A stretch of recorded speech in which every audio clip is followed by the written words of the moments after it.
On April 2nd of 2014, the Associated Press released a report exposing how the U.S. government recently attempted to topple the Cuban government yet again. This time the plot hinged on the creation of a communications network called Zunzuneo, which was essentially a primitive version of Twitter. The plan, which was cooked up by the U.S. Agency for International Development, USAID, and the U.S. State Department, was to build up a large following of users and then push them towards revolt. The network was built using shell companies and financed through a foreign bank to hide their connections to Washington. The Obama administration defended the program, saying that it, quote, had disclosed the initiative to Congress. Of course, we all know it's perfectly alright to use covert operations to topple a foreign government, as long as you let Congress know a little bit in advance. No big deal, they just want to be kept in the loop. As shocking and absurd as these revelations may be to the general public, the truth of the matter is that this is just the tip of the iceberg. The US government and its allies have been using the internet as a covert weapon for some time now. Much of the evidence of these activities got mainstream coverage, but the corporate media is very careful not to refer to that evidence in the context of current events. So, let's connect a few dots here. In 2011, it came to light that the US military had developed a sock puppet software for creating and managing fake online identities. These sock puppet accounts were to be used to spread propaganda on social media sites, forums, and blogs. The software, which was described as an online persona management service, allows one soldier to control up to 10 separate identities based all over the world. When this program was exposed, the US government claimed that the program was never to be used on English-speaking audiences. Considering that these are the same people who swore up and down that the NSA surveillance program never targeted US citizens, we can take that with a grain of salt. But it's worth noting that they explicitly acknowledged in their statement that the program was intended for covert operations in foreign countries. A leaked document recently made public by Glenn Greenwald showed that the UK's GCHQ has been running a similar program through a unit called the Joint Threat Research Intelligence Group, or JTRIG.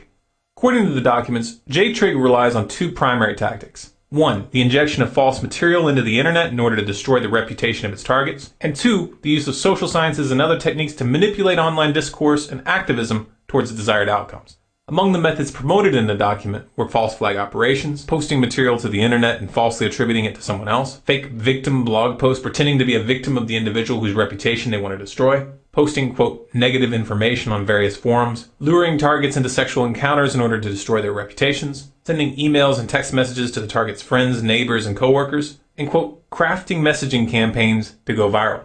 The documents place an emphasis on using online techniques to trigger events in the real world. Now remember that the copycat Twitter network designed to topple Cuba was put together by USAID. USAID maintains a public front of humanitarian aid and democracy promotion. But the Cuba scandal confirms what many geopolitical analysts have been saying for years, that USAID, like its sibling the National Endowment for Democracy, is nothing more than a branch of the US intelligence apparatus in disguise. This confirmation also further exposes Washington's hand in toppling the Ukrainian government earlier this year. Remember Victoria Nuland, the US State Department diplomat who got caught in a leaked phone call discussing who should and should not be allowed in the new Ukrainian government? What do you think?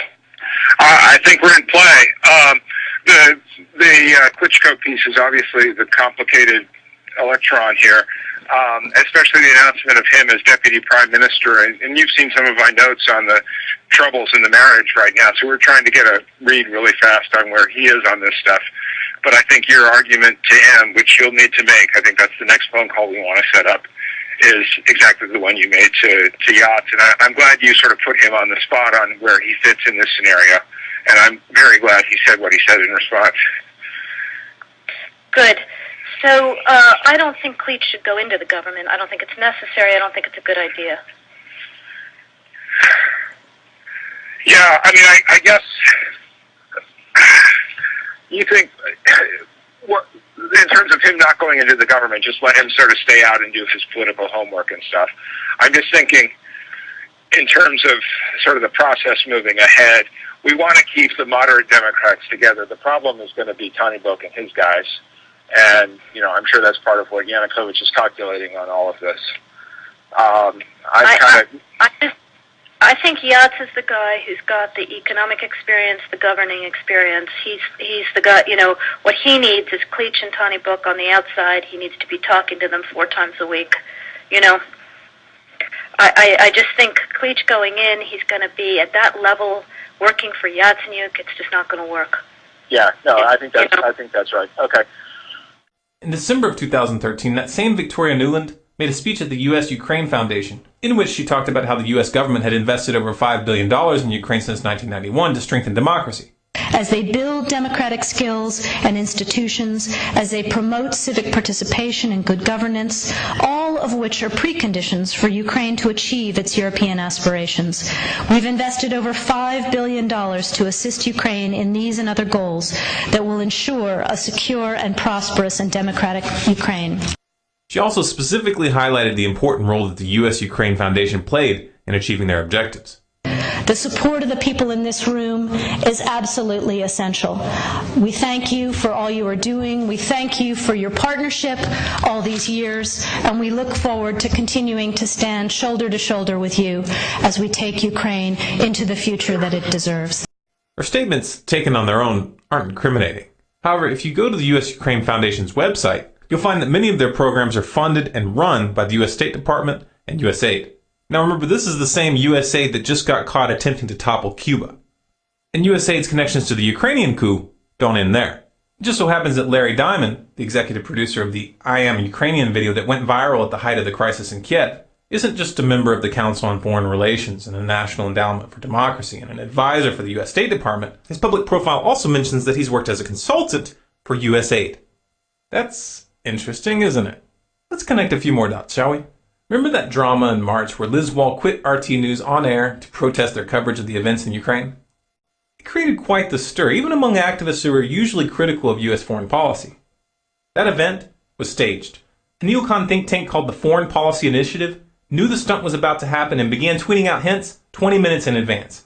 The first tweet: word on the street says that something big might happen on RT in about 20 to 25 minutes. Then, 10 minutes before Wall would quit on air, they tweeted, word on the street says you're really going to want to tune into RT. Something big may be going down.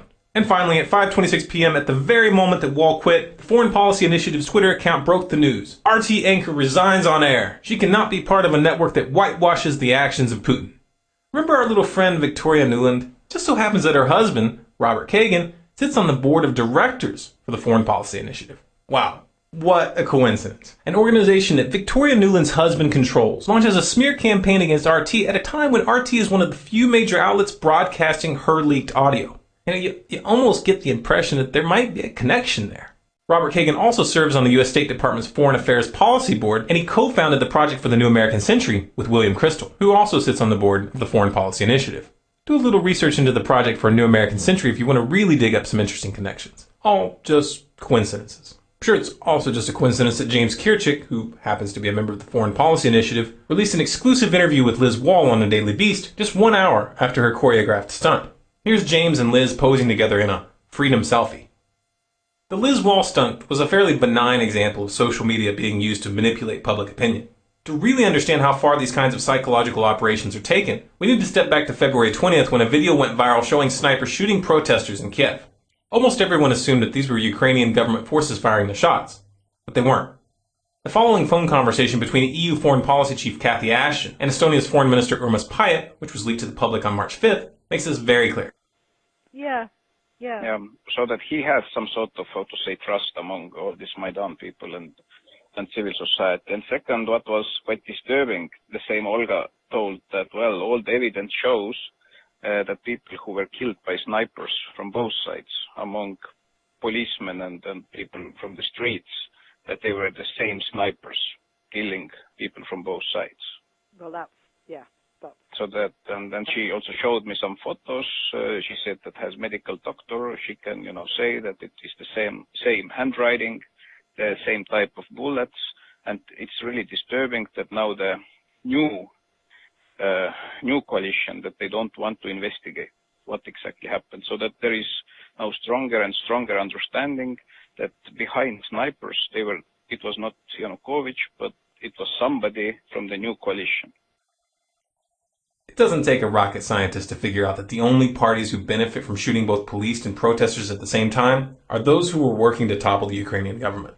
That much is obvious. The only real question here is whether the footage of the shootings in Kiev was filmed and released by the perpetrators themselves. We'll never know for sure unless there's a real investigation. And no, having the primary suspect run the investigation doesn't count. We saw the same tactic of killing civilians and using a coordinated media campaign to pin the blame on a government targeted for regime change in Syria in 2013. But the internet is a double-edged sword, and the truth slipped out. During our investigation for crimes against humanity and war crimes, we collect some witness testimony that that made to appear that some chemical weapons were used, in particular nervine gas. And what appeared on to our investigation that that was used by the opponents, by the rebels, and we have no indication at all that the government, the authority of the Syrian government, have used chemical weapons. These were U.S.-backed rebels that killed thousands of innocent civilians with nerve gas. Those that funded this atrocity are still walking free. Those who coordinated the sniper killings in Kiev are still walking free. In fact, they're in positions of power. And yet the mainstream media and these so-called world leaders won't even so much as call them out. Just think about that for a second.